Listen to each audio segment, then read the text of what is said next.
ఆయన కన్నా దేవుడు ఎవరైనా ఉన్నారా? చిన్న విషయం.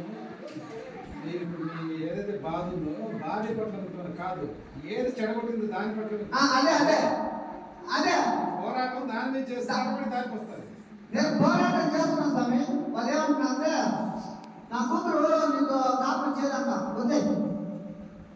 ఒక తండ్రి చెప్పే మాట చల్ల చంపలు కొట్టలేక భయపెట్టలేక ఒక తండ్రి నీ వల్ల నా కూతురు చచ్చిపోతాయి, ఈ పిల్లకాయలు వద్దు నువ్వే తీసుకో, నా కూతురికి ఏమి వద్దు నేను తీసుకోపోతా, నువ్వు సాక్కుంటావో నువ్వు ఏమో చేసుకుంటావో ఇష్టం అని చెప్పి వచ్చేసి తను భార్య నా కూతురు తీసుకొని మా ఇంటికి వెళ్ళిపోయాడు.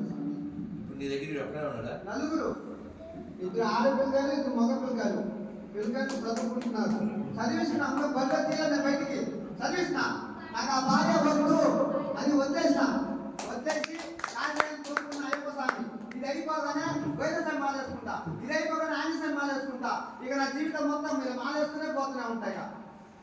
నేను అది నాది మీరు అర్థమైందండి.